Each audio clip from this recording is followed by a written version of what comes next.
happen. Ron Darling, baseball analyst for TBS. He'll be joining Brian Anderson for the call tonight's winner-go-home National League Divisional Series between the Giants and the Dodgers. That starts at 9 Eastern on TBS.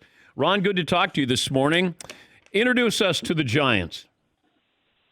Oh, boy. What a team. Just a magical kind of year for them, whether it's their older players that have performed above what you thought they could do, whether the players that they've acquired that you didn't think would be great to have been, and then their stuff off the bench, best pinch hitting team. Just a really, honestly, every time they needed something to happen, it happened for them, and that seems to bode well for Game 5.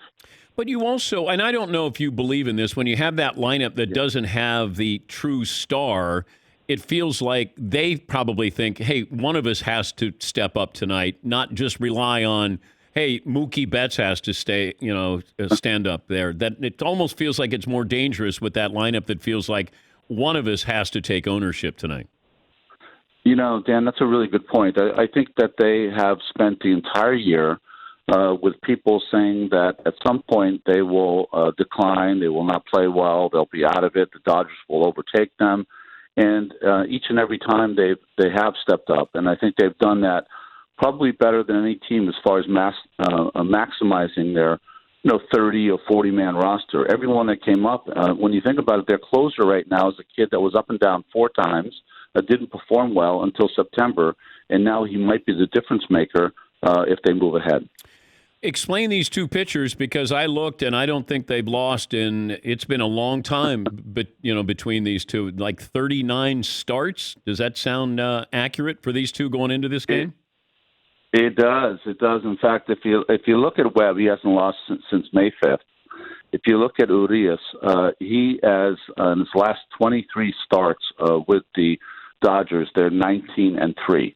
So when they take the mound, the home team wins. So it's going to be interesting to watch. The one, I guess, advantage maybe is that Urias has been there so many times. At 25 years old, he's got 7 postseason wins, which is remarkable. Wow. But this Logan Webb kid has just had, like the Giants, an amazing, magical year. Everything has gone his way. So, us skeptics are always wondering when it's going to end, but those people that think of great magical endings are thinking that's always going to go on. So who knows? Do the Giants have a lineup, though, that you would think was not built for that ballpark? But they're home run hitters. Everybody in the lineup can hit home runs. Are we getting to the point where it doesn't matter what ballpark teams are playing in? That's the better point, Dan. It doesn't matter where you play now. If you've got guys who have power, the fences really are irrelevant. Although in San Francisco, they've moved the fences in 10 feet or less in 3 or 4 different areas in that ballpark. And in center field, it's 391 feet. And I remember when I was a kid playing in the Cape Cod League, Dennis Yarmouth center field was like 385. We thought that was the most ridiculous center field of all time. So think about these big leaguers with the big muscles trying to hit the ball at 391. That really is a difference maker. But I go back to, I think Cleveland had a center field of 454 like many, many, many years ago. Like, that's crazy to have a center field that deep. And, Fenway's not deep. That's not even 400. Yeah, Cleveland. I remember Forbes Field in Pittsburgh. Yeah. They used to use the batting cage with the guys hit on before the game. They used to just park it in center field because they figured that no one could hit the ball out of the ballpark there. So there was some Yankee Stadium, of course. All of the monuments were in play at some point. So certainly the game and the ballparks have changed. Circle 2 guys tonight, one for each team, where you say, this is the guy that's the key for the Giants. This is the key for the Dodgers. Okay, for the Giants, I'm not going to say a guy, but I do think because of their pinch hitting numbers, they have 18 home runs from pinch hitters. They've had some magical times. Late night Lamont Wade Jr. You get that nickname because you're great late in the game. I think he might do something for the Giants. And I think when I look at the Dodger team with all their stars, the guy that has been the best from the seventh inning on and later, if you include the postseason, who has 8 home runs to tie the game or put them ahead, is their catcher, Will Smith. Those are the 2 guys I would look at tonight. We talk about the playoff format. Sometimes we look at the end results and then we're like, oh, you got to reseed. Everybody's angry now. The one-game playoff, it's that should the Dodgers be in a one-game playoff? My thought is, how about we say this before we start the season, because if you had some teams that weren't nationally known, nobody would be screaming about this. But you put the Dodgers or Yankees in a situation like this, then we want change. Could you see baseball reseeding, or could you see it more than a one-game playoff again? Yeah, I think I can't see them. Well, I think the reseeding thing makes more sense in this way. I would see someday that baseball will have no divisions. That it will be the National League and the American League. And in this scenario, you'd have the Dodgers and the Giants would have the best record. You'll probably maybe include 6 teams instead of the 5 teams we have now. So 6 teams in each league. 2 series of 3 games between 3 and 4 and 5 and 6, and then the teams that had the best records in the game would play those teams after that. So they are assured at least of getting into the division series. John Smoltz said, how about if you have that one-game playoff, that the team that has the fewer wins has to beat that team twice, while the team that has the more wins, they only have to win 1 game. I like that, too. I mean, John thinks about these things all the time, and he has some really great ideas. The only problem you have is that if you beat a team twice, you have to beat a team twice, it puts you into a pitching situation where you might not be competitive the rest of the next division series. So I wouldn't want to put a team in a place where they use their number 1, they use their number 2, they have to fight to use their entire bullpen and get to the first game, and they have to do a bullpen game, or you have someone from shortstop pitching. So I would never want to see that. Do you still hold a grudge with anybody you played against? Do I ever hold a grudge against anyone I played against? No. I think the longer you live on this planet after you're a professional athlete, the only grudge you hold is against yourself. When you think about, I think I was at Dodger Stadium 2 days ago, and they were celebrating the 1988 team. And as I was talking to Jaime Jarrín, their radio announcer for the last 63 years, he said, Ron, it's the 60 anniversary of the 1988 Dodgers. I said, Jaime, I only lasted an inning in the 7th game, so it's not a celebration for me. So I kind of hold a grudge against myself, So it was pretty funny. I couldn't help but watch the documentary on your Mets back in the mid '80s. What'd you think?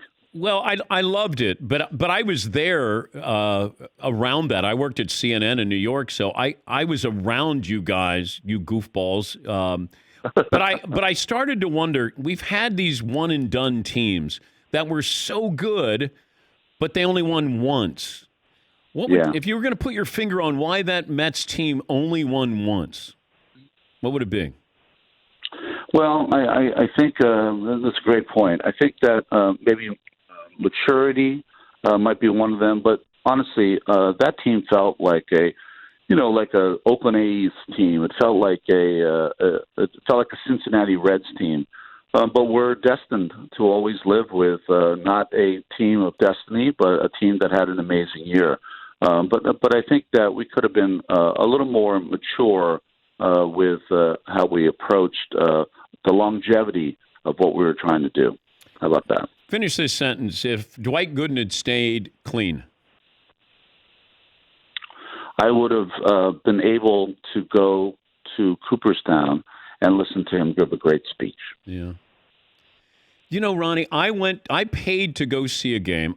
And I think it was like May. It was in May, and it was Dennis Martinez and the Expos at Shea against Doc.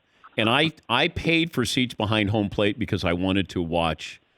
This is 84 maybe. I wanted to hear that fastball. And I wanted to watch that curveball. Like I was that fascinated. And I could have gotten probably, press credentials. I wanted to sit behind home plate. And oh my God, El Presidente was awesome. I mean, I loved Dennis Martinez, but Doc Gooden was that was different. That was different. El Presidente, once I got traded to the Expos, I was only there for about a week or so before I moved on to the A's. He threw a perfect game in Los Angeles while I was there. So I got to see in the uniform a perfect game. And boy, what a pitcher with capital Pitcher he was. But as far as Doc was concerned, I lived in the city for my entire career with the Mets, and he was the only athlete that I had ever played with, heard about, went to see, that the whole city would be buzzing if he pitched on a Friday night. I mean, the entire city. You would go to lunch, people would ask you about him. You would walk down the street, tell Doc hello. It was that kind of phenomenon. And I think we have, as a society, we love when teenagers can beat old men. It's one of the coolest things, I think, and that's what Doc had working. But did you think, if you were banking on Hall of Fame, you saw Strawberry and you saw Gooden, who would you have bet on if they were stocks? Which one would you have bought? I would have bought both because I thought, if you asked me then, I would have said it. I wouldn't have said it then, but I say it now. They were Bonds and Clemens, and that's the kind of career arc they were on. Yeah. And ironically, Bonds and Clemens aren't in the Hall of Fame either. So, but that's the kind of career that those two were supposed to have. 600 home runs, 300 wins, 4,000 strikeouts, 2,000 RBIs. That's where they were going, and it's a shame, but also I love those two guys. So I'm happy that they're in a good place right now. I'm happy they're still alive, Ron. Yeah, I mean that's really what it comes down to. They're alive. Yeah. Doc's alive. I mean that. Doc's alive. Darryl is thriving. As a preacher. And trying to talk to people about some of the mistakes he's made. They're trying really hard to do great with their lives. What better thing than that? Great to talk to you. Have fun tonight, and thanks for joining us as always, Ron. Thank you, Dan. Appreciate it. Bye. That's Ronnie Darling.